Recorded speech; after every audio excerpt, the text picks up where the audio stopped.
Hepiniz hoş geldiniz dostlar. Bugün sizlere 5 tane oyundan bahsedeceğim. Oyunlar hakkında haberler ve haber videoları yapmayı planlıyorum aslında daha doğrusu. Hangi oyunlar gelecek, hangi oyunlar çıkacak, hangi oyun hangi tarihte çıkacak gibi oyun haberleri, videoları hazırlamayı düşünüyorum. Siz de eğer videoyu beğendiyseniz ve bu tarz içeriklerin de devam etmesini isterseniz aşağıya yorumlar kısmına fikirlerinizi, görüşlerinizi bildirebilirsiniz. Ben de daha fazla video yayınlamış olurum. Kanala abone olmayı, yorum atmayı ve kanala destek çıkmak için de katıl butonuna katılmayı unutmazsanız sevinirim. Haydi şimdi o 5 tane güzel oyuna geçelim. Evet, ilk oyunumuz Man of War 2. Strateji oyunları dünyasında yıllardır efsanevi bir yer tutan Man of serisi yeni oyunu Man of War 2 ile geri dönüyor. Man of War 2 gerçekçi grafik detayları ve tarihsel doğruluğu ile sizi savaş alanının tam ortasına taşıyor. Her bir tankın, askerinin ve mühimmatının detaylı modellemesi oyunun atmosferine katkı sağlıyor. Patlamaların etkileyiciliği ve çevre tahribatı savaşın vahşetini gözler önüne seriyor. Özellikle gece görevlerinde atmosferin kasveti ve bölgelerin gerilimi oyunun sunduğu deneyimi bir üst seviyeye taşıyor. Size tavsiyem önce oyunun geneline hükmeden birim komutlarını iyice anlamanız yönünde olacaktır. Zira taktiksel anlamda yapabileceklerinize oranla oyun bir hayli hızlı. Bir StarCraft hızında değil ama hangi tuş ne yapıyor, nereye basacağım derdine düştüğünüzde bir anda birçok biriminizi kaybedebilirsiniz. Bu arada hemen belirtmek isterim, oyunda birim kaybetmek gerçekten çok kolay. Özellikle açık alanda piyadeler ateş altındayken çok çabuk ölüyorlar. Şu taşın arkasından şu ağacın arkasında koşayım veya şu taşın arkasından şu tankın arkasına koşayım derken bütün birimlerinizi kaybedebiliyorsunuz. Zırhlı araçların da yine önceki oyunlara benzer şekilde birçok detayı bulunuyor. Hasar aldığı zaman nereden hasar aldığı net bir şekilde belirtildiği gibi aldığı hasara göre tepkiler verebiliyor. Tamamen yok edilmemiş zırhlı araçlar ele geçirildiği için tam anlamıyla yok edilmeleri çok önemli. Bir diğer kritik detay siperlerin yarattığı fark. Kazılmış siper bölgelerinde bulunan piyadeleri öldürmek bir hayli zor. Yani siperlerin içerisinde olmak tıpkı gerçekte olduğu gibi muazzam fark yaratıyor. Sipere ele geçirmek için de tabii içerisinde olmak ve içerisini doldurmak gerekiyor. Ağır makineli ve uzak menzilden ateş edebilen ağır topları taşımak için at kullanmak büyük bir fark yaratıyor oyunda. Man of War 2'nin senaryo modu tarihi olayları yeniden canlandırmanıza olanak tanıyor. Stalingrad'dan Normandiya'ya kadar birçok ikonik savaş sahnelerinde yer alacak ve tarihin seyrini değiştirecek kararlar vereceksiniz. Bu mod hem tarih merakları hem de strateji oyunu tutkunları için eşsiz bir deneyim sunuyor. Eğer deneyimlemediyseniz, oynamak isterseniz, oyun hoşunuza gittiyse Steam'den oyunu indirip siz de oyunu deneyimleyebilirsiniz. Ubisoft'un bizlere Zafer Bayramı hediyesi olarak sunduğu Star Wars Outlaws inceleyeceğiz. 30 Ağustos tarihinde PC, PC5 ve Xbox Series X'e Series S yok bu arada. İlk açık dünya Star Wars oyunu olacak yapım The Empire Strikes Back ile Return of the Jedi arasında bir zaman diliminde geçecek. Kontrol ettiğimiz karakter ise Kay West olacak bu sefer. Star Wars Outlaws bize yepyeni bir karakterle tanıştırıyor. Kay West bu cesur, zeki ve bir kadar da tehlikeli kaçak galaksinin en azılı suçlularından biri olacak. Kay'in hikayesi klasik Star Wars temasına sadık kalarak bir kahraman içsel çatışmalarını ve özgürlüğe olan özlemini ön plana çıkarıyor. Açık dünya ve sonsuz macera oyun Star Wars evreninin devasa açık dünyasında geçiyor. Tatooine'den Coruscant'a kadar uzanan çeşitli gezegenlerde kendi yolunuzu çizebilir, hikayeyi istediğiniz gibi şekillendirebilirsiniz. Bu oyunda kurallar size ait. Çatışmaya girmeyi, diplomasi yolu seçmeyi ya da sadece galakside kaybolmayı tercih edebilirsiniz. Oyunun en dikkat çekici yanlarından biri de kararlarınızın galaksinin dört bir yanındaki düşmanlar ve müttefikler üzerinde doğrudan etkisi olması. Kime güveneceksiniz, kimi sırtından vuracaksınız? Her karar hikayeyi farklı bir yöne sürüklüyor. Sizi beklenmedik olaylarla karşı karşıya bırakacak. Grafikler konusunda Star Wars Outlaws görsel bir şölen sunuyor. Özellikle ışıklandırma, atmosferik detaylar ve karakter animasyonları Star Wars evreninin o büyüleyici havasını fazlasıyla hissettiriyor. Kendinizi bir Star Wars filminde gibi hissettiğinizin garantisini veriyor oyun. Eğer Star Wars evreninin büyüsüne kapılmak, özgürlük peşinde koşan bir kahraman olmak ve kendi hikayenizi yazmak istiyorsanız Star Wars Outlaws tam size göre. Her köşede keşfedilmeyi bekleyen sırlar, her adımda alınacak riskler ve her anı soluksuz yaşanacak bir macera sizi bekliyor. Ubisoft bizlere 30 Ağustos bayramı hediyesi olarak bu oyunu sunacak. Bu oyunu denemek isterseniz oyunu deneyimleyebilirsiniz. Şimdiden hepinize iyi oyunlar. Bir Bir diğer oyunumuz hayata kalma ve stratejinin buluştuğu bir oyun olacak, Aska. Aska sizi Viking dünyasının kalbine taşıyan eşsiz bir hayatta kalma oyunu. Ortaçağ İskandinav mitolojisinden ilham alan bu yapım sizi karanlık ve acımasız bir dünyada hayatta kalmaya davet ediyor. Viking ruhunu yansıtan oyun mekanikleriyle bu macera sizi kendine bağlayacak. Viking savaşlarının zorlu dünyasına adım atıyorsunuz. Oyunun en dikkat çekici özelliklerinden biri hayatta kalma unsurlarının derinlemesine işlenmesi. Soğuk, açlık, vahşi doğa ve düşmanlarla mücadele ederken kabilenizi büyütmek ve gelişmek için her bir kaynağı akıllıca kullanmanız gerekiyor. Oyunun sunduğu gerçekçi çevre dinamikleri hayatta kalma zorluklarını daha etkileyici kılıyor. Aska'da sadece hayatta kalmakla kalmayacak, aynı zamanda kendi Viking köyünüzü kurup yönetme şansı elde edeceksiniz. Kaynakları toplamak, yapılar inşa etmek ve kabile üyelerinizi yönlendirmek oyunun stratejik derinliğini arttıran unsurlardan sadece birkaçı. Köyünüzü büyütüp güçlendirdikçe dış tehditlere karşı daha dayanıklı hale geleceksiniz. Aska sadece bir hayatta kalma oyunu değil, aynı zamanda zengin İskandinav mitolojisinden beslenen bir dünya sunuyor. Tanrılar, efsaneler ve doğaüstü yaratıklar oyuna büyüleyici bir derinlik katıyor. Ancak oyunun gerçekçilikten taviz vermemesi bu mitolojik unsurları daha da etkileyici hale getiriyor. Arkadaşlarınızla birlikte Viking köyünüzü kurmak ve büyütmek Aska'nın en büyük artılarından biri. Çok oyunculu mod takım çalışmasının ve stratejik kararların ne kadar önemli olduğunu bir kez daha gösteriyor. Birlikte düşman saldırılarına karşı savunma yaparken büyük bir zafer hissi yaşayacaksınız. Aska görsel ve işitsel açıdan da etkileyici bir deneyim sunuyor. Karla kaplı dağlar, karanlık ormanlar ve kasvetli Viking yerleşimleri oyunun atmosferini daha da yoğun hale getiriyor. Oyunun müzikleri ve ses efektleri sizi adeta Viking dünyasının içindeymişsiniz gibi hissettiriyor. Hayatta kalma ve strateji oyunlarını sevenler için kaçırılmaması gereken bir yapım. Viking dünyasının acımasız doğasında kabilenizi hayatta tutmak ve büyütmek için mücadele ederken bu destansı macera sizi saatlerce ekrana kitleyecek. Efsanenizi yazın ve Aska'nın zorlu dünyasında iz bırakın. Sıradaki oyunumuz Delta Force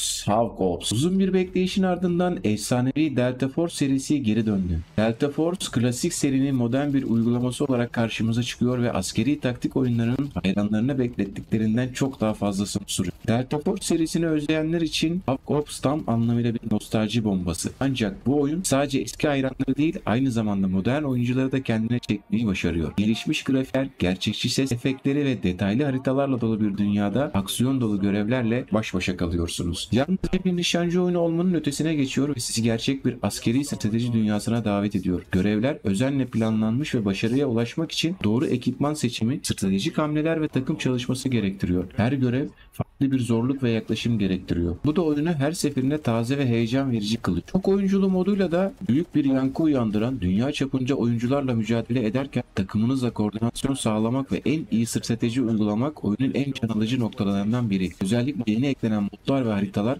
oyunun tekrar oynanabildiğini hatırlatıyor. Oyunda sunulan geniş silah ve ekipman yelpazesi her oyuncunun kendi oyun tarzını yansıtmasına olanak tanıyor. Keskin nişancı tüfeğinden ağır makinalı tüfeklere kadar birçok seçenekle düşmanlarınızı alt etmek tamamen sizin elinizde. Ayrıca dronlar ve zırhlı araçlar gibi modern savaş teknolojilerini kullanmak Hawk Ops'a ayrı bir derinlik katıyor. Aksiyon, taktik ve stratejinin mükemmel bir karışımını sunarak serinin mirasını başarıyla devam ettiriyor. İster eski bir Delta Force hayranı olun, ister askeri taktik oyunlarına yeni merak sarmış olun, bu oyun kesinlikle radarınıza girmeyi hak ediyor. Operasyonlara katılın, takımınızla zafer kazanın ve modern savaşın nabzını tutun. Menajerlik oyunu dendiğinde akla ilk olarak futbolu konu alan oyunlar gelse de son yıllarda yarış severler için de alternatifler çıkış yapıyor. Bu alanda yıllardır en iyi örnek 2016 yılında yayınlanan Motorsport Manager'dı. Ancak Frontire'ın Formula 1 lisans haklarını satın almasından sonra geliştirdiği Formula 1 Manager serisi büyük heyecan yaratmıştı. 2022 ve 2023 sürümleriyle fena bir performans sergilemeyen seri 2024 sürümünde de birçok yenilik sunarak çıtayı daha